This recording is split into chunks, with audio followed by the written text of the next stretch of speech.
Salud amigos, bienvenidos a un nuevo programa de ADN Buena Salud, donde vos sos el y la protagonista con tus propuestas de tema, con tus preguntas que nos dejás en nuestras redes sociales o utilizando el QR que va a aparecer en pantalla. Y hoy te vamos a hablar de este vínculo, de esta relación que hay con los años y nuestras articulaciones, con los años y el dolor. Hay que entender que la expectativa de vida ha crecido, ha aumentado, sobre todo en nuestro país si comparamos la década del 60. Con hoy hay más de 10 años que ha aumentado la expectativa de vida. ¿Y eso qué implica? Que nuestros huesos, nuestras articulaciones, tienen que sostenernos una década más. Y hoy vemos en estas poblaciones más incidencia de sarcopenia, de osteoporosis, de obesidad y sobrepeso, de dolor articular y limitación funcional. Por eso vamos a contar con la visita en el programa de hoy de Javier Furman, que nos va a ayudar a entender este vínculo y cómo nos está afectando el paso del tiempo a nuestras articulaciones y qué es todo lo que podemos hacer desde la prevención y el tratamiento si hay algún tipo de dolor o limitación funcional. Además te vamos a estar compartiendo datos de un nuevo trabajo científico que vincula a los edulcorantes sintéticos con la memoria. Todos los datos de ese trabajo los vamos a analizar hoy en el programa. Y además está el equipo, el panel habitual de ADN Buena Salud, lo vamos a recibir con fuerte aplauso. ¿Cómo anda, doctor Gabriel Lapman, nefrólogo cardiólogo? Muy bien, Milton. La verdad que vamos a hablar de un tema que me parece importante, es la relación que tiene los depósitos de grasa y la enfermedad cardiovascular. Entonces vamos a hablar un poquito de insulinoresistencia, el riesgo cardiovascular asociado a esos depósitos y cómo, digamos, de alguna manera prevenir junto con un estilo de vida y suplementación basada en evidencia, enfermedades que generan, y voy a dar un dato que es preocupante, pero el 31% de la mortalidad global de todo el mundo se da por enfermedades cardiovasculares, especialmente el infarto, ¿no? Hay que entender que esa grasa visceral es generadora de inflamación. Exacto. Está muy vinculada al riesgo coronario, es importante conocerla. Y por eso cuando hablamos de obesidad y sobrepeso, lo que buscamos es descender la grasa visceral. Por eso no va más el cuánto peso, claro, cuánto pesás. Claro, no. Solo quedarse con ese dato no es lo importante. Lo importante es conocer la composición corporal y sobre todo la grasa visceral. Nuestra Nutri, Delphi Zimmerman, ¿cómo anda? Buen día, muy bien, por suerte. Hoy vamos a divertirnos un poco porque hay sección de ring, que sé que les gusta el otro lado. Una manera distinta, un poco más divertida de plantear diferentes opciones de snacks, de meriendas, desayunos, de ingredientes que utilizamos y ver desde el lado nutricional cuál es mejor, cuál gana esa batalla en el ring. Así que vamos a hacer ese juego. Va a estar muy bueno con alimentos que estuvieron preguntando, así que quédense para verlo. Hay combate de alimentos que ustedes nos estuvieron mandando a nuestras redes sociales y utilizando el QR, la Nutri va a dar su devolución. Licenciada Mariana Kers, psicóloga, sexóloga, ¿cómo estás? Muy bien, ¿ustedes? Bueno, siempre es un lujo estar acá, así que hoy les traje una estrategia fácil para que se puedan acordar cómo resolver objetivamente un problema, cómo entenderlo, cómo abordarlo con una forma muy sencilla. Miren, les spoileo un poquito acá, con una brújula. Con esto que es súper sencillo, les voy a dar estrategias concretas para ayudar a resolver conflictos que no necesariamente tienen que ser graves. Pueden ser situaciones de la vida cotidiana. Esto va a ser una ayuda a memoria para poder empezar a resolver mejor. Me interesa, brújula emocional. Bueno, sí. Qué lindo. Y hay que pensar, a ver. Cada mañana nuestras neuronas se movilizan con los ejercicios y los desafíos de pensamiento lateral de ADN Buena Salud. Vemos el desafío del programa de hoy. A ver, tienen que descubrir los países que están ocultos en esto. Vamos, son 6. Chile, el primero. Inglaterra, la Nutri dice muy bien. Nepal, otro para España. la Nutri. Sí. Bien para Lapman. Noruega. No. Argentina. Muy rápido, muy bien. ¿Y ustedes en su casa cómo les fue? No sé, pero yo creo que le habrá ido muy bien porque están viendo ADN. Sí. Qué bueno que no estaban en el mapa para ubicarlo. Hoy Delphi estuvo al nivel de nosotros. Pues viene Se ganando. repartieron, eran 6, viene muy bien. Viene muy bien Delphi. Primera en tabla, ¿eh? No, si me ponían en el mapa estábamos al horno porque geografía ahí quizás no es muy fuerte, pero pensamiento lateral. Es activar las neuronas. Es importante hacer estos ejercicios todos los días. Hoy me acordé un poco para cuidar nuestro cerebro. Hoy me acordé de marca y pensamiento lateral porque estaba en el gimnasio y me di cuenta que no tenía colita de pelo. Y no puedo entrenar sin atarme. Agarré la bandita de glúteos y me hice un rodete con eso. Mirá qué bueno el pensamiento lateral. Pensamiento lateral. Nos vamos a ver ya el informe del día. La salud ósea se refiere a la capacidad de nuestros huesos para mantenerse fuertes y resistentes, lo que es fundamental para nuestra movilidad y calidad de vida en general.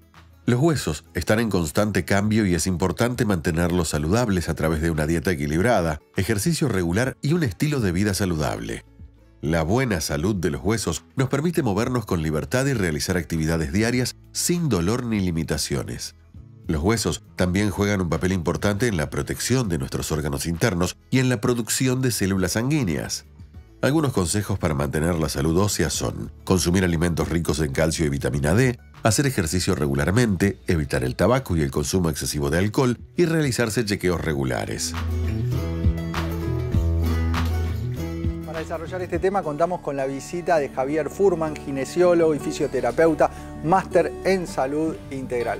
Muchas gracias por tu visita, Javier. Gracias mil, gracias por siempre invitarme, y la verdad es que estos temas son espectaculares porque ayudan a la gente a seguir entendiendo que para mejorar los huesos la clave está en los músculos.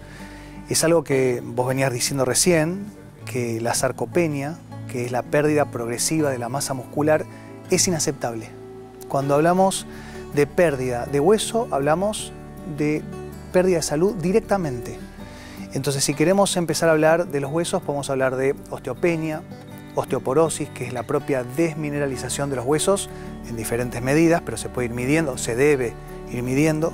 También podemos hablar de la artrosis, que es la deformación articular, producto de la falla de los minerales, no logramos terminar de absorber minerales, producto de la mala alimentación moderna, que ya es prácticamente un hecho irremediable, irrefutable e irreversible. Javi, estas situaciones que estás describiendo, sarcopenia, los trastornos articulares, de desgaste del cartílago articular, osteoporosis y osteopenia, ¿es una cuestión inevitable del paso del tiempo? No. La respuesta es no. Lo tuve que pensar un poquito porque en esta era a veces sí, pero la realidad es que no. La vez pasada, creo que alguna vez ya lo hablamos, hay unas tribus que hay una foto en la cual está hijo, padre y abuelo, las tres generaciones, y se le tapa la cara y no sabes cuál es cuál, porque el cuerpo en movimiento con exigencia muscular va a seguir mejorando toda la estructura ósea. O sea, es una consecuencia en general, todos los trastornos, no del paso del tiempo, sino del dejar de hacer, del sedentarismo, de la alimentación que llevamos. 100% sí. Yo siempre me gusta decir que la edad y los dolores no van de la mano. Yo tengo personas que vienen con 25 años y parecen de 1000, y personas de 100 que son súper sanas. Y es lo que decís vos, hay que moverse. Obviamente moverse en un entorno de hábitos saludables, porque si no vamos a hacer que todo se desgaste más. Es importante eso también, ¿eh? Y déjame aclararlo porque me parece que este dato es importante. Hacer ejercicio, hasta incluso el más saludable, pero con una mala gestión de los hábitos en general y de la alimentación en particular, es mucho más pernicioso, es decir, es mucho peor para los huesos que quedarse quieto.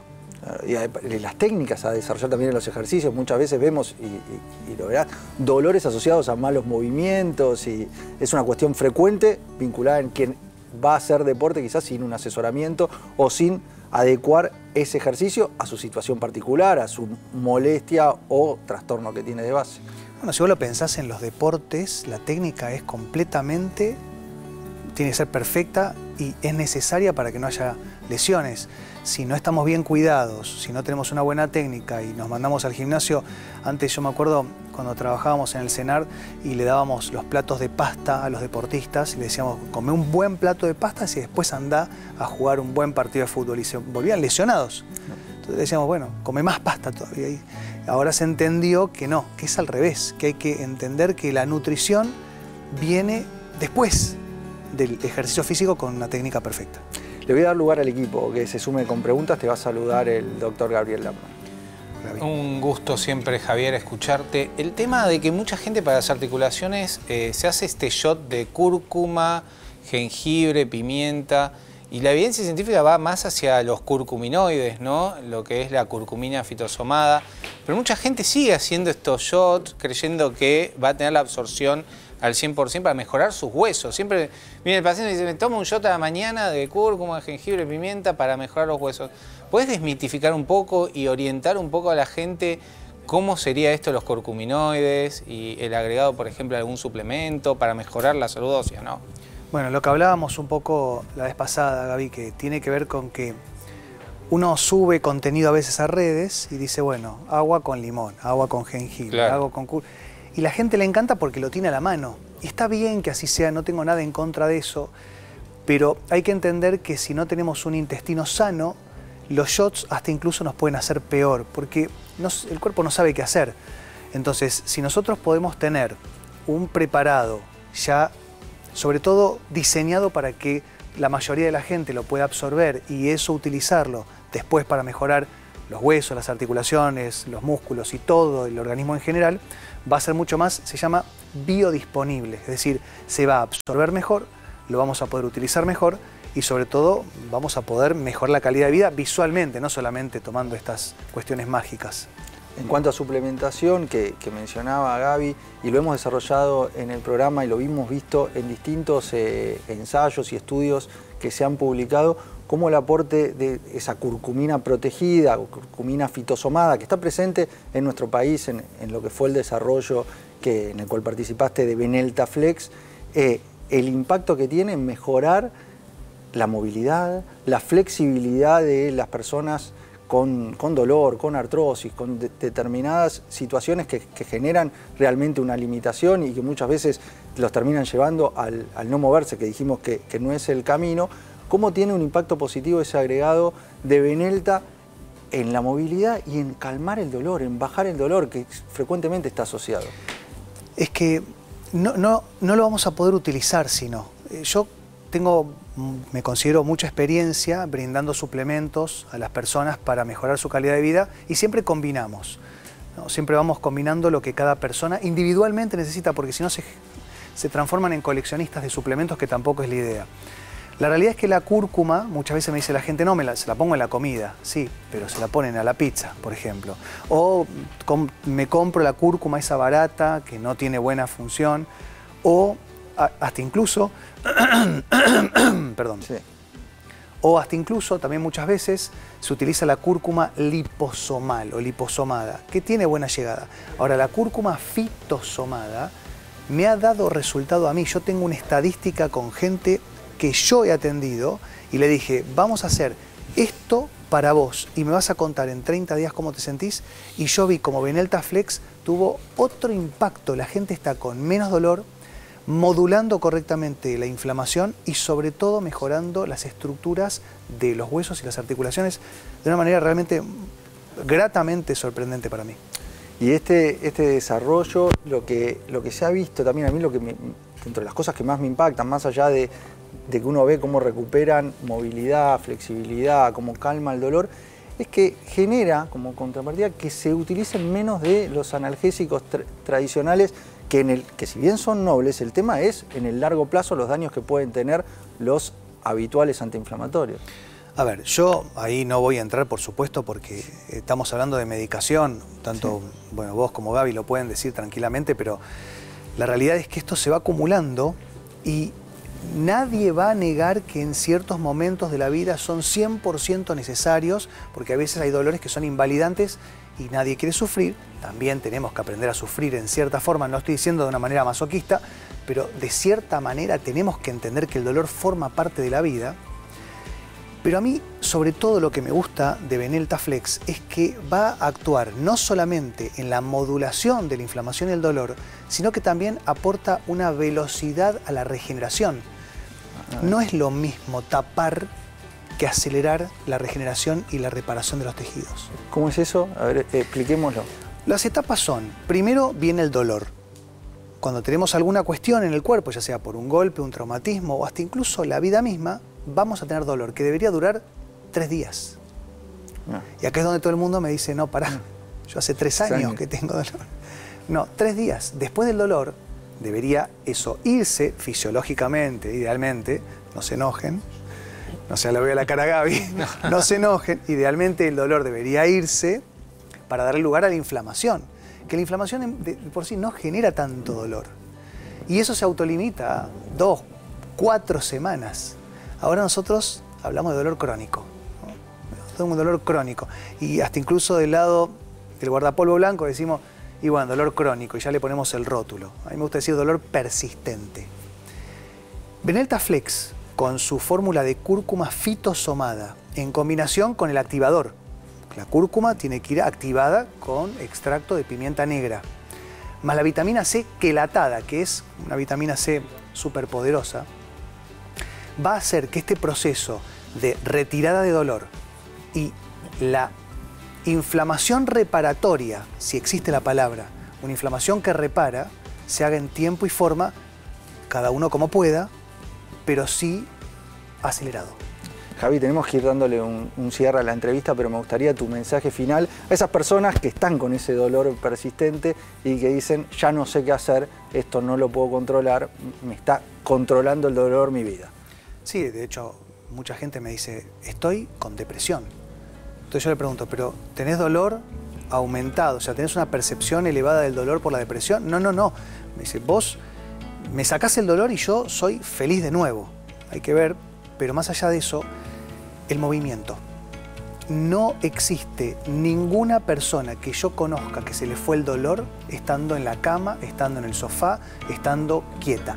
No va a pasar. Entonces entiendo que es con dolor, pero a moverse lo que puedan. Y siempre el sol de la mañana, el contacto con la naturaleza, eso nos va a dar información que tenemos que terminar de reparar o empezar a reparar los tejidos. También, por supuesto, mientras sigamos comiendo harinas, bueno, esto Delphi lo puede decir mucho mejor que yo, pero harinas, gluten en trazas muy altas, azúcares, leche de vaca, o caseína láctea, alcohol, tabaco, todo eso va a perpetuar el dolor y la sensación de dolor, que no es lo mismo. Y finalmente, por supuesto, dormir. Nosotros reparamos los tejidos y mejoramos el dolor únicamente por la noche, cuando dormimos. Por la noche no dormimos una siesta, cuando dormimos por la noche de manera de corrido y con un sueño profundo y reparador. Muchas gracias, Javi, como siempre. El doctor Javier Furman, kinesiólogo y fisioterapeuta, máster en salud integral. Y ustedes son los principales protagonistas de ADN Buena Salud con sus preguntas que nos mandan a redes sociales o a través del QR que está en pantalla. A ver si el sistema selecciona tu pregunta. Va seleccionando y va a aparecer tu consulta al aire. Aparece qué diferencia hay entre el dolor de pecho por el corazón y el de una contractura. Hablemos, Gaby, de la angina de pecho. Bueno, claramente hay una gran diferencia. El dolor de pecho cardíaco es un dolor que es generalmente, a veces 10 en 10, es una opresión que se encuentra a nivel de la parte izquierda del cuerpo, como que te pisa. Es como tenés una sensación de que algo te está aplastando. Claro, como que te está pisando un elefante. Esa es la típica descripción. A la persona obviamente le da mucho miedo. Ese dolor obviamente hay que consultar cuanto antes porque tiene correlación con cambios en el electrocardiograma y elevación de enzimas. Son 3 parámetros: clínica, elevación de enzimas cardíacas, que es troponinas, y cambios en el electrocardiograma. Si seguimos describiendo ese dolor, que decís que es un dolor muy intenso, que es como una opresión, ¿tiene además que se centraliza ahí o se tiende a ir? Puede ir a la mandíbula, puede bajar también, depende de donde esté el infarto o la angina de pecho, porque en este caso la angina de pecho puede ser estable o inestable, pero puede ir también a la parte de abajo, depende qué arteria esté comprometida, y ahí es muy importante. Cuanto más rápido llegás al centro asistencial, el tiempo es músculo y el músculo es vida. Esto es fundamental, lo que está marcando. Esto es fundamental. Si hay un dolor que aparece en el pecho con estas características, que no lo tenías previamente, que nunca lo sentiste, o que cambió porque sos una persona que tiene una angina que se le da ante determinada situación y que ya lo conoces y que estás en manejo y tratamiento médico, pero que cambia, en esas situaciones tenés que activar rápidamente el sistema de salud. Exactamente. Y una contractura, hay un síndrome que se llama de Tietze que se da generalmente por problemas en las costillas. Puede ser, una contractura claramente mejora con analgésicos comunes, no tiene esa intensidad y no es el cuadro clínico. Mucha gente le da miedo y va a hacerse un electro, pero la verdad es que no tiene nada que ver un dolor de angina de pecho inestable o infarto y una contractura muscular. Clarísimo, doctor Lapman. Nos metemos ya con las noticias y este trabajo que nos habla de los edulcorantes artificiales y la memoria. Un estudio de la Universidad de Sao Paulo, publicado en la revista Neurology de la American Academy of Neurology, analizó a más de 12.700 adultos durante 8 años y halló que el consumo habitual de edulcorantes artificiales se asocia con un deterioro más rápido de la memoria y la función cognitiva, incluso en menores de 60 años. Los investigadores observaron que quienes consumían con frecuencia aspartame, sacarina, acesulfame K o eritritol mostraban peores resultados en pruebas de fluidez verbal y memoria reciente. El efecto se vio tanto en personas con diabetes como sin ella, lo que sugiere un posible impacto directo de estos compuestos sobre el cerebro. Si bien los autores aclaran que no se puede hablar de una relación causa-efecto, sí advierten que los datos deben encender una señal de alerta sobre el uso cotidiano y excesivo de endulzantes light. Al final lo marcaba el trabajo, el uso diario y excesivo de estos edulcorantes. Edulcorantes que utilizamos habitualmente, sacarina, aspartame, acesulfame K, son los que están vinculados en este trabajo con mucha gente en un seguimiento prolongado, y lo que se ve es que de alguna manera estas sustancias, porque no lo están vinculando en este caso con los picos de azúcar o con los picos de insulina que se generan en respuesta a la ingesta del edulcorante, tienen características particulares que pasan la barrera hematoencefálica y están generando esta alteración, en este caso, de acuerdo a este trabajo, en la memoria. Sí, bueno, hablamos varias veces que más allá de que uno no quiere generar obsesiones, sí dejar la información clara para que cada uno tome las decisiones que pueda o empiece por pequeños cambios. Ya habíamos hablado varias veces de otros efectos contraindicados que tienen en realidad el uso de edulcorantes, sobre todo los artificiales, como por ejemplo esto de que aumenta mucho el umbral de dulzor, entonces necesitamos todo el tiempo más. El tema este de que altera la insulina, entonces para el descenso de peso no es adecuado, que es un químico. Y por otro lado la microbiota, que también debe tener una relación. Si siempre hablamos que hay una relación directa microbiota-cerebro, o sea, intestino-cerebro, y acá está ya afectando también a nivel cognitivo, posiblemente venga un poco desde ese lado y esa desregulación en la microbiota. Y si bien el estudio dice excesivo y constante, quiero aclarar que más allá de lo que agregamos nosotros a nuestras infusiones, la mayoría de productos, sobre todo los light o mucho de industria, utilizan ya estos edulcorantes porque al endulzar tanto son más baratos para utilizar. Entonces eso también va acumulando. Importante tener en cuenta cómo bajar esto, porque recién escuchaba atrás de cámara y decían, no, yo no puedo, imposible, no puedo tomar el mate amargo. Somos animales de costumbre. Todo lo podemos lograr, es una cuestión de voluntad y tener ganas y primero generar la conciencia de qué querés lograr. Entonces no hace falta que lo elimines directamente, podés pasar a un edulcorante más natural como stevia o en tal caso sucralosa para arrancar, está bien. Y lo que tenés que hacer es bajar la cantidad, pero probarlo, ponete ese desafío. Si usás 10 gotitas, mañana usa 8. Y en 2 días usa 6. Y así vas a ver cómo tu paladar se va a acostumbrar como se acostumbró al edulcorante, que tampoco es algo muy rico. La verdad que nos acostumbramos nada más. Clarísima, Nutri, Delphi Zimmerman. Tenemos que hacer un breve corte. Cuando volvemos al centro del estudio aparece el ring de alimentos y los combates de la mano de la Nutri. Combates de alimentos.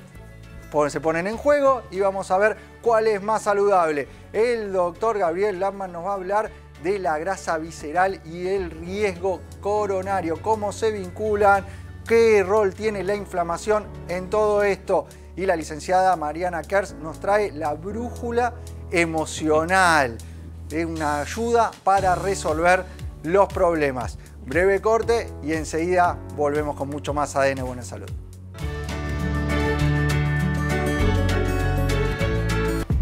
Seguimos con más ADN Buena Salud, el programa que te tiene a vos como principal protagonista con tus propuestas de tema, con tus preguntas que nos dejás en redes sociales o utilizando el QR que aparece en pantalla. Y empieza a sonar la música. ¿Hay música? A ver, si hay música de Rocky, hay ring de alimentos en ADN Buena Salud. Va a haber combate entre alimentos, entre snacks que podemos utilizar, general, ¿no? Snacks, ingredientes, ¿no? Bueno, de todo un poco. Y vamos a arrancar, si querés, con los snacks, que me parece muy interesante este ring. Vamos a poner en combate Pochoclo. Pochoclos salados versus papas fritas. Dos tipos de snacks salados. Sé que del otro lado hay mucha gente team Estos salado. papas fritas de paquete. Sí, viste cuando te agarra esas ganas de picar algo, Sí. pero más al lado del salado. Hay una opción que hay mucha gente que agarra papa frita de paquete. O hay otra opción del snack que ahora está muy de moda, que es el pochoclo salado. Ok. Que Están a el Capitán elegir. ADN. Capitán ADN se quedó con el pochoclo salado. A ver, vamos ¿Por qué? a desarrollar por qué. Bueno, por un lado las papas fritas están hechas, digamos, con mucho aceite y esta cocción que a esas temperaturas ese aceite satura. Entonces generalmente ya es una grasa muy saturada. Después la base obviamente está bueno en ambos porque uno es papa, que es un ingrediente, digamos, natural, y el otro lado es el maíz también, o sea, el grano de maíz, que también son bases naturales. El tema es el tipo de cocción. Si yo hiciese unas papas en casa, no sé, en la freidora de aire, por ahí estaría también súper bien como opción de colación. Pero en este caso, al ser salado, voy a elegir el pochoclo porque tengo maíz, lo tengo en un punto de cocción con un poco de aceite, pero mucha menor cantidad en lo que llegan las papas fritas. Y después, bueno, la sal, que no agrega tantas calorías tampoco si no hay problemas de salud de base. O sea, para la papa, si en lugar de ser esta papa frita de snack, de bolsa, fuese una papa, como dijiste, en la freidora de Sí. aceite o al horno, Sí. pasa a ser una Está perfecto. alternativa válida y que no estaría perdiendo este combate. Obvio, no estaría perdiendo. Y otra cosa, ponele, si el pochoclo fuera dulce, ahí ya dudo. ¿Por qué? Porque es más allá del aceite en el que se hace este maíz, ya le estoy agregando una cantidad de azúcar que termina siendo más azúcar que alimento, que maíz, digamos. Entonces ahí por ahí dudo y es un empate porque ninguno va a terminar siendo nutricionalmente bueno. Entonces, el primer combate se lo llevó Pochoclo el salado, pochoclo salado. Y que, otra cosa importante, es como al generar ese aire con mucha cantidad, o sea, El tema es eso, la cantidad, Sí. porque a veces uno lo ve en el cine, porque se llevan y se compran el balde gigante y cuando sale está vacío. No, bueno. Ahí en Y el es cine no, pero sí es verdad, sobre todo si es salado, que no tiene esta cantidad de azúcar, vos con un poquito después aumenta el tamaño. Entonces quizás con esta porción, o sea, este bowl, suficiente. vos sentís que comiste un montón y en realidad es menos cantidad, por ejemplo, que una Ahí la clave está en servirse esa Siempre, porción, porque siempre, si tenés más, siempre. para mí seguís comiendo. Y en el cine lo que digo a veces es si se piden para todos el pochoclos grandes, te ofrecen siempre en el cine bolsitas chiquititas Ya blancas. separarlo. Entonces cada uno se separa y tenés tu porción y haces la No película estar tranquila. agarrando del balde. No del balde. Bueno, primer combate, sale del ring de ADN Buena Salud, lo ganó el pochoclo. Segundo, vamos con el pan. Por un lado pan integral y por el otro tenemos galletas de arroz. A ver. ¿Qué hacemos con la galleta de arroz y el pan integral? Voy ¿A dónde poner va a ir mi el ganador? Pero La voy a dar Nutri. una justificación. La Nutri elige al pan integral antes que la galleta de arroz. ¿Por qué? Voy a aclarar esto porque un poco justo de lo que estuvimos charlando con Furman también es importante entender el tema gluten. ¿Cuál es la diferencia? Las galletas de arroz son a base de harina de arroz y el pan, por ejemplo, en este caso un integral, es a base de algún tipo de cereal, generalmente entero. Lo que genera eso es más fibra. Entonces yo, en personas sanas, sin patología de base, o sea, sin la enfermedad celíaca, sin intolerancia al gluten o sin alguna enfermedad inflamatoria, que en esos casos sí vamos a recomendar reducir el gluten, prefiero un pan real con buena cantidad de fibra, con variedad de cereales, semillas, que te va a dar mucha más saciedad, que te va a ayudar al tránsito intestinal, que por ahí una galleta de arroz, que si bien es arroz, después muchas veces tienen azúcar o tienen como algún aditivo para que se conserve. Pensá que la galleta de arroz dura un montón a temperatura ambiente. O sea, eso habla de que no es un ingrediente, un alimento tan real. Y además te va a dar más hambre. Tiene más índice glucémico. Va más rápido, claro, Va más porque lo que tiene esto es el cereal entero. Acá es la harina de arroz refinada con poca, que va muy rápido. Entonces, si te gustan o utilizás, fíjate cómo lo acompañás, ponerle huevo, ponerle queso, ponerle proteína, pero no le tengas miedo, que eso pasa mucho al pan integral natural con buena cantidad. Claro, a veces se elige esto pensando que la galleta de arroz es más saludable. Acá vemos en este combate en el ring de alimentos de ADN Buena Salud que no es así. Sin miedo. Si te cae mal el gluten o te gusta la galleta de arroz o te resuelve, bueno, pero empezale a poner un poquito de semillitas, un huevito, cosas que le agreguen más fibra, más proteína, que es muy importante. Muy bien, salen del ring entonces tanto la galleta de arroz como el pan y van a entrar, es una cuestión, las pastas que le gustan a la Nutri. Veo por un lado la pasta de maní y por el otro pasta de almendra. Claro. ¿Qué es esto para que entienda la gente? Son en realidad el fruto seco procesado, generalmente, y lo que yo siempre recomiendo, que no tenga ningún otro agregado. Generalmente solo el fruto seco. Y esto se utiliza mucho para que... Esto, cuando lo encontrás en un supermercado, en una dietética, ¿no suele estar acompañado de alguna otra sustancia? No, por suerte la mayoría, siempre que diga pasta de, o sea, pasta de maní o pasta de almendras, es solo el fruto seco procesado. Si dice crema de... eso es que ya tiene quizás aceite hidrogenado, azúcar, otros agregados. Pero básicamente un tip siempre es, miren en los ingredientes, solo tiene que decir maní o almendra o castaña de cayú, básicamente. Bien, ¿y para qué lo utilizamos este tipo Esto de se pastas? usa mucho, por ejemplo, en preparaciones dulces, en reemplazo de quizás otro tipo de grasas no tan buenas como es la manteca, el aceite. Se usa y da buena consistencia, da sabor. Se puede usar para agregar a un yogur, a los pancakes, a los pancakes de la mañana y mucho en cocina y en preparaciones. ¿Quién gana este combate entre la pasta mantequilla de maní y la de almendras? Y conociendo a la Nutri, va con la pasta de maní. Sí. Pero eso porque te gusta. Es muy subjetiva esta decisión. Eso porque te gusta. Eso es algo muy subjetivo, pero estuve hablando con la inteligencia artificial porque yo quería que me dé herramientas para poder justificar mi respuesta, porque por ahí no tenía tantas. Que tiene más proteína, me vas a decir. Tengo 3 para darte. A ver. La primera, es verdad, bueno, son 2 frutos secos que está bueno variar. A mucha gente el maní le genera más inflamación. O sea, en esos casos sí obviamente vamos a recomendar la pasta de almendra o pasta de castaña de cayú, que posiblemente les caiga mejor. Pero uno es el precio y la disponibilidad. Es mucho más difícil conseguir pasta de almendras y la verdad que es mucho más accesible pasta de maní. Entonces ya para hacer un cambio, por ejemplo, no sé, reemplazar la mermelada o el dulce de leche, prefiero algo accesible que sé que la persona va a sostenerlo y va a poder tener la facilidad de comprarlo. Entonces la accesibilidad es importante para recomendar un alimento. Y en segundo lugar, tiene mucha más proteína que las almendras. Una cucharada de pasta de maní tiene 8 gramos de proteína. Entonces, para generar más saciedad, también va a estar bueno. Las dos están muy bien. Las dos están muy bien. Pero ¿no hay un tema con este tipo de pastas con las cantidades? Sí, son Claro. hipercalóricos. Esto vale para ambas y generalmente lo hablamos con los frutos secos. El fruto seco es un alimento súper nutritivo, tiene un montón de beneficios, pero no deja de ser energéticamente muy alto. O sea, que las calorías que tiene por una porción chica es muy alta en comparación de otros alimentos. Entonces, sí se va a recomendar siempre porciones. La porción de frutos secos es más o menos 12, 15 unidades según el fruto seco, y en pasta se recomienda una cucharada sopera al ras. Mientras uses esa cantidad lo puedes ir combinando, puedes un día usar el fruto seco entero, otro día así, y también combinar con otro tipo de grasas, palta, aceitunas, aceite de oliva, por ejemplo. Muy bien, Delphi. Bueno, en este combate lo ganó entonces la pasta de maní. Y ustedes son los protagonistas de ADN Buena Salud con sus preguntas. A ver si sale la tuya al aire. El sistema va a seleccionar y aparece tu pregunta. Va el sistema trabajando. Ahí está. Desde que estoy en la menopausia me duele al tener relaciones. ¿Hay algo para eso? ¿Hay algún vínculo entre la menopausia y el dolor ante las relaciones, la sequedad? ¿Qué tiene que ver? La realidad es que la caída de estrógenos, que es propia de la menopausia, genera, entre otras cuestiones, la sequedad vaginal. Frente a esa sequedad vaginal, lógicamente va a haber dolor. Yo siempre lo explico que es como tirarte de un tobogán de agua sin agua. Lógicamente va a doler, esas relaciones van a ser con mucho dolor, con mucho ardor y con mucha molestia, y esto, en definitiva, lo que va a hacer es bajar el nivel de deseo sexual.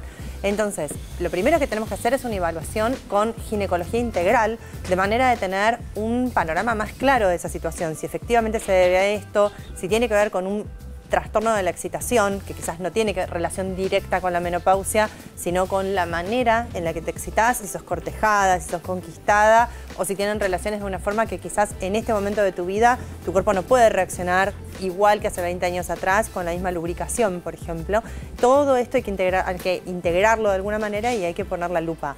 Respuestas concretas: una consulta con ginecología integral, la utilización de geles de uso cotidiano, geles y lubricantes que tengan ácido hialurónico en su formulación, y también hay otros tipos de tratamiento como ácido hialurónico inyectable también en la zona vulvovaginal o láser.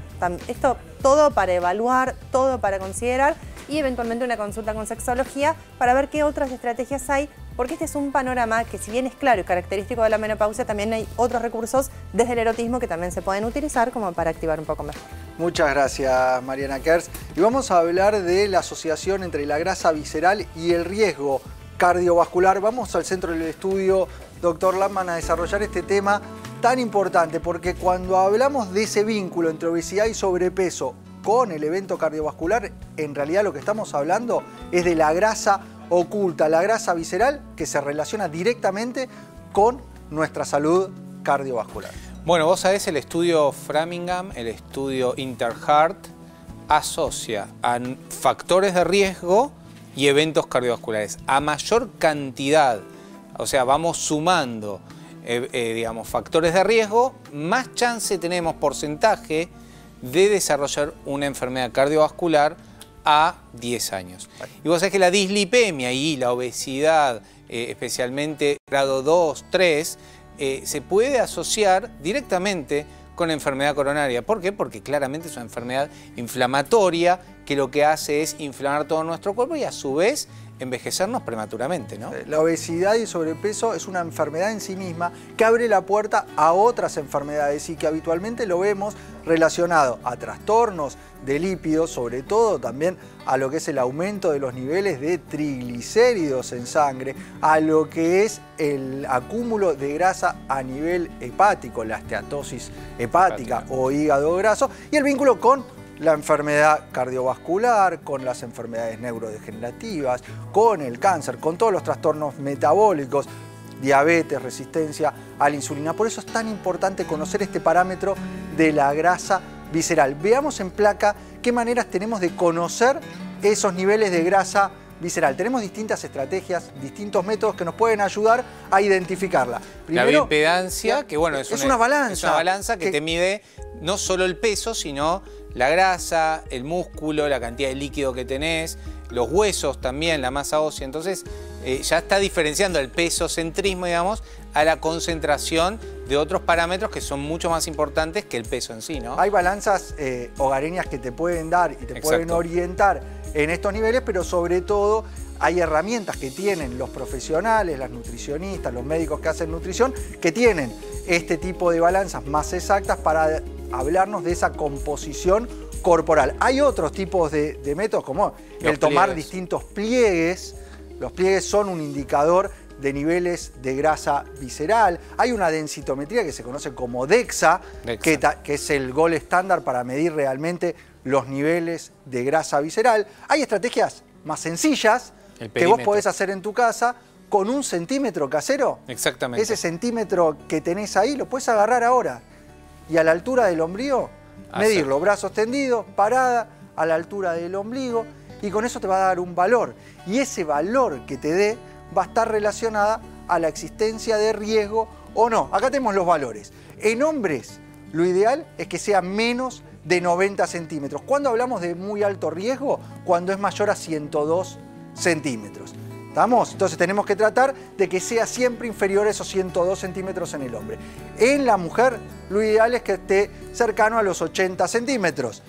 Cuando hablamos de riesgo, de muy alto riesgo, cuando es mayor a 88 centímetros. Es un valor que aislado no nos dice mucho, es en el contexto general, pero es un indicador de grasa visceral. Exactamente, Milton. Y me parece que es importante hacer hincapié en el estilo de vida y la suplementación de calidad.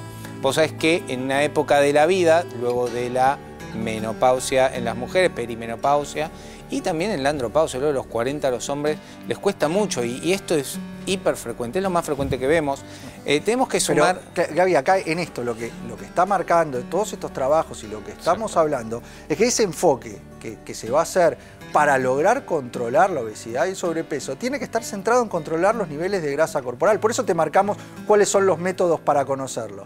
Las estrategias para reducir la grasa visceral se centran en lo que ya conocés y lo que te hemos hablado mucho. Veámosla y repasémosla porque esto siempre es importante, Gaby, hacer foco en las estrategias para disminuir los niveles de grasa visceral y con eso disminuir el riesgo asociado. En la dieta saludable, rica en verduras, en frutas, en fibra, mejorar el tipo de grasa que consumimos, que sea no grasa saturada, sino grasas saludables. Fíjate en esto, omega, Gaby, acá estás hablando de calidad de la dieta, de la alimentación. No hablamos de cantidad. Exactamente. O sea, estamos focalizando en la calidad, que tengas alimentos reales y no alimentos industrializados que se terminan generando más grasa, más depósito de la grasa visceral. Bajar las grasas saturadas, evitar los azúcares refinados. Ahí está el foco que te va a ayudar desde la alimentación a lograr el objetivo. El ejercicio regular, aeróbico y fuerza, el manejo del estrés, el sueño adecuado. Focalicemos acá. Dale. Aeróbico y fuerza, que es fundamental y que vemos, y vos lo hablás siempre, del problema que tiene el sedentarismo. Exactamente, que es, digamos, el tabaquismo actual es el sedentarismo y el ejercicio físico es la vacuna del siglo XXI. Así que te va a ayudar para bajar, obviamente, los niveles de grasa y aumentar el músculo. Cuando hablamos de aeróbico, va desde el caminar. Claro. Las caminatas o los ya pasos suman. que hagas diariamente también, ¿no? Hay gente que no llega a los 2000 pasos diarios, Milton. Es muy bajo. Hay que buscar 10.000. Manejo el estrés y sueño adecuado. El descanso es muy importante.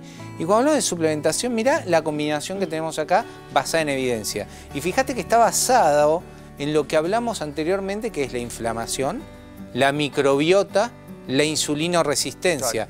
El metacitol y el Floragut B420. Vamos a empezar por el metacitol. Ahí estás hablando de dos nutrientes, dos suplementos que se pueden agregar a estas estrategias, porque lo que vemos es que si solo focalizamos y nos quedamos con una estrategia centrada en la dieta o solo centrada en la actividad física, yo me cuido haciendo dieta, vemos que puede funcionar en un comienzo, pero en el mediano plazo tiende a fracasar. Por eso tenemos altos niveles de fracaso y muchas veces ustedes nos piden del otro lado con qué ayudo, qué herramientas tengo para lograr sostener ese descenso de peso o que me ayude a lograr ese objetivo sin ir al medicamento, porque el medicamento tiene que ser un estadio posterior. Primero tenemos que centralizarnos en lo natural, en la alimentación, en la actividad física y en el agregado nutricional, que como vemos en mucha evidencia, tiene un gran impacto a ayudarnos a lograr ese descenso de peso centrado en la grasa visceral. Exactamente. Generalmente el 70% del sobrepeso y obesidad está dado por una hormona, es la insulina, insulinoresistencia. Este nutriente, el metacitol, tiene un componente que se llama dechiroinositol y mioinositol en una distribución de 40:1 que los estudios clínicos revelan que ayuda no solo al descenso de peso, al descenso de insulina, sino también en cuadros tan importantes como el ovario poliquístico, que también cursa con sobrepeso, obesidad, insulinoresistencia e hirsutismo. El metacitol se consigue como metacitol RI, resistencia a insulina, y tiene 3 componentes claves que ayudan a nuestro cuerpo a bajar la grasa y aumentar el músculo. ¿Cómo sería esto? Bueno, el dechiroinositol, mioinositol, el picolinato de cromo, que lo que hace es ayuda a disminuir esos ataques de ansiedad por comer cosas dulces, y después la serrapeptasa, que sabemos que tiene un componente antiinflamatorio que en estas patologías tiene un rol preponderante. Hoy en día vemos mucha resistencia a la insulina y sobre todo en obesidad y sobrepeso y sobre todo en mayores de 40 años o con la menopausia. El contar con una estrategia nutricional que se suma a los pilares base nos ayuda a lograr en forma más efectiva ese objetivo. Quizás te está faltando algo que active tu insulina, que permita utilizar el azúcar que hay circulando, y de esa manera va a mejorar todo tu metabolismo global. Vas a tener menos depósito de grasa, te va a ayudar a controlar esa necesidad de picoteo, porque todo está pasando probablemente por una alteración de los niveles de insulina, y lo vemos muy presente y asociado a la obesidad y sobrepeso. Prácticamente si agarramos personas con obesidad y sobrepeso, en 7 de cada 10 encontramos resistencia a la insulina. Por eso esta estrategia tiende a tener mucho resultado. El uso de metacitol RI es una gran ayuda. Y después mencionaste un probiótico. El Floragut B420, porque vemos, y lo hemos visto acá en el programa con múltiples especialistas, el vínculo que tiene la microbiota con todo. Y entre ese todo está la obesidad y sobrepeso. Exactamente, Milton. El Floragut, el B420, Floragut Metabolismo, así se consigue, son cápsulas que tiene adentro una bacteria que tiene mucha validación científica. De hecho, en un congreso de obesidad aquí en Argentina vino una licenciada en nutrición de Brasil y habló sobre este nutriente tan importante y mostró a todo el público científico estudios clínicos muy significativos. ¿Qué quiero decir con esto? Al incluir una cápsula diaria en ayunas del B420, del Floragut, junto con fibra, 20 gramos de fibra diaria de consumo, o sea, la dieta que estamos con, dieta mediterránea, dieta alta en micronutrientes, se demostró en estudios científicos un descenso por DEXA, que es el que vos comentaste, de la grasa corporal a 8 semanas, muy significativa. O sea, el B420 mejora la microbiota intestinal, genera el crecimiento de bacterias saludables. Estas bacterias saludables generan a nivel del centro de la saciedad vía GLP-1, sin inyecciones, sino de manera natural, saciedad, menor insulinoresistencia, descenso de grasa y si estás haciendo ejercicio físico, aumento de músculo, que es lo que estamos buscando para prevenir y mejorar no solo la salud cardiovascular, sino el envejecimiento y la salud en general. Son suplementación que se agregan a esa base de actividad física y plan alimentario. Los podés conseguir, los que mencionábamos, tanto el Metacitol RI como el Floragut B420 en cualquier farmacia del país. Vamos, Gaby, con nuestro equipo, con nuestras compañeras a la mesa, porque quiero conocer esa brújula que me ayude a resolver los problemas. Vamos a hablar un poco de esta brújula, cómo hacemos para entender, para empezar a pensar distinto cuando tenemos alguna situación, que pueden ser situaciones de la vida cotidiana, no es necesario que sean situaciones complejas, pero alguna situación cotidiana, por ejemplo, que nos pase con nuestra pareja, y les voy a dar algún ejemplo, pero en casa pueden pensar en otros ejemplos y seguramente nos pueden escribir al WhatsApp y vamos a ver entre todos cómo ayudar a resolver ahí. Pensemos el primer eje que tiene una brújula, que es el norte, ¿no? El norte. El norte acá sería el hecho concreto y objetivo, es decir, ahí no me hago ninguna pregunta, solamente investigo a ver qué fue lo que pasó. Voy a poner un ejemplo. Mi pareja me dice que... No es mi pareja, pero digo, en general. Mi pareja me dijo que iba a llegar a las 20 horas y llegó a las 21:30. Le mandé mensajes, pero no... ¿Tuvo ejemplo? Le mandé mensajes y nunca me respondió, ¿no? Entonces, ese es el hecho objetivo. Te cambio la cerradura. No, pará. Si se repite, sí, pero la primera vez no. Vamos a pensar en positivo y a pensar en el norte de toda esta situación. Nuestro norte es el hecho objetivo. Lo que pasó en concreto, lo que pasó fue, tenía que llegar a las 20, llegó a las 21:30, en el medio le mando mensajes, no me responde. Ese es el hecho objetivo. Siempre que pase algo, vayan primero ahí, al norte. Eso les va a permitir salir de cualquier emoción, desbloquear esas emociones, desactivarlas y pensar concretamente en la información que tenemos hasta ese momento. ¿Esto, Marian, es un ejercicio personal, establecer ese norte hecho, sí, o es entre la pareja? Porque ahí es algo concreto, los dos saben, sí, que eso pasó. ¿Es sí, para plantearlo estos o es ejercicios interno? Son individuales, pero les va a dar herramientas y recursos como para que después puedan empezar a trabajarlo en pareja. Okay. Pero el ejercicio es individual porque también, este es un ejemplo, pero te va a servir de disparador en cualquier situación, incluso en situaciones laborales, por ejemplo, donde tenés algún roce con un compañero, una compañera de trabajo, con tus jefes, lo que sea, te va a permitir como tener más idea de qué hago para enfrentarme a esta situación de manera primero concreta y ahora vamos a ir viendo el resto de los puntos cardinales. Vamos al sur, entonces, ahora sí, dijimos el norte, hechos concretos, el sur, las emociones. ¿Qué sentiste? Le voy a preguntar a Delphi, voy a aprovechar que está Delphi al lado mío. A ver. Delphi, llega tu pareja, tenía que avisarte, tenía que llegar a las 20, llega a 21:30, no te responde los mensajes. ¿Qué sentís? ¿Pero llega o todavía llega, 21:30 llegó. Volvió con la boca pintada, todo olor a alcohol. A la comisaría. ¿Qué sentiste? Enojo. ¿Solo que sentiste? No, incertidumbre, como ansiedad por todo lo que te imaginas que puede haber pasado. Inseguridad, incertidumbre, quizás un poco molesta también podés estar y es válido también de, claro, no me respondés un mensaje en hora y media, no sé qué pasó, digo... para mí es ansiedad por la respuesta. Sí, pero yo lo primero que me pasa es ansiedad por la respuesta. Una vez que esté a la respuesta, como depende cuál sea. Muy bien, muy bien. Bueno, Delphi, hija, ¿no? Entonces tengo la situación objetiva, el norte. ¿Qué fue lo que pasó? El sur, ¿qué fue lo que sentiste en esa situación? Y esto ahora sí te permite una lectura mucho más concreta de estas emociones y te permite también entender un poco mejor a nivel emocional dónde estás ubicada. Vamos a irnos al este. El este son las necesidades. La pregunta es, que vos te tenés que hacer a vos mismo o a vos misma, ¿pudiste pedirlo?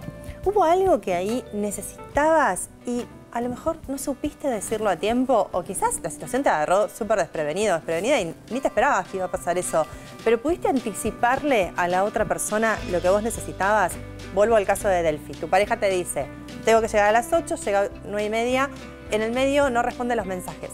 ¿Qué hubieses querido pedir en esa situación? Avísame, ¿no? Claridad. Claro, Claridad, ¿no? Avísame si vas a llegar más tarde. Pueden pasar un montón de cosas. tráfico, no sé, se demoró, lo que sea, avísame. Si vas a llegar más tarde, me lo tenés que decir. Sí, no solo con una pareja, con cualquier situación. En cualquier situación, en cualquier contexto, amigos, amigas, situaciones laborales, con los hijos, en la crianza, esto es un hitazo, ¿no? Esto también es muy importante, ¿no? Empezar a entender que hay cosas que no las decimos, que las damos por sentadas y que a lo mejor pueden generar este malestar innecesario.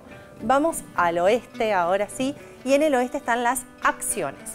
Las acciones significa qué es lo que yo puedo hacer, qué es lo que puedo hacer a nivel conducta, ¿sí? Hasta acá estábamos hablando del hecho objetivo, hablamos de las emociones, hablamos del pensamiento, lo que necesitaba, pero ahora voy a hablar de la conducta. ¿Qué puedo hacer para minimizar el impacto emocional que tienen estas situaciones que son problemáticas o que generan a veces conflicto en los vínculos? Bueno, ¿qué puedo hacer como una acción concreta en el caso de la pareja? Por ejemplo, este ejemplo que les estaba dando, quizás la acción concreta es anticiparlo, poder decirlo a tiempo y también poder generar un cronograma entre las dos partes. Mira, si no vas a llegar a las 8, yo 8:30 ya estoy poniendo la comida en el horno. Digo, como anticipar, ¿no? Como 8:30 voy a poner la comida en el horno, yo a las 9 voy a cenar.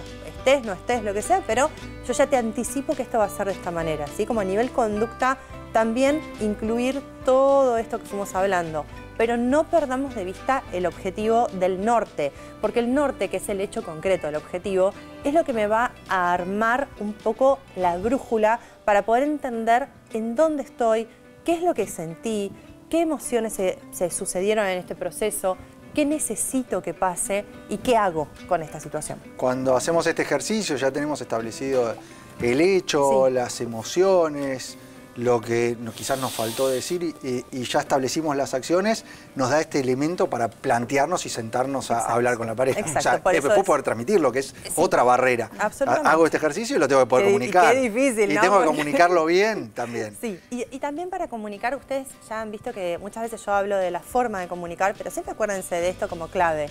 Hablemos en primera persona en el momento que necesitemos comunicar algo, no culpemos al otro, no responsabilicemos al 100% a la otra persona, sino hablemos de las emociones. Las emociones no se pueden invalidar. Si yo digo que me sentí frustrada, mi pareja no me puede decir de ninguna manera, no te sentiste frustrada. Muy bien, Mariana, clarísima como siempre. Bueno. Nos tenemos que ir, se fue el programa. Ya se fue. Ya hoy voló. Acuérdense que nunca es tarde para comenzar a cuidarse. Nosotros nos despedimos. Quedan las líneas de comunicación abiertas, redes sociales y el QR. Ahí ustedes nos pueden dejar su propuesta de tema, pregunta, lo que quieran. Nos despedimos, pero nos volvemos a encontrar siempre en la televisión pública haciendo mucho más. ADN Buena Salud.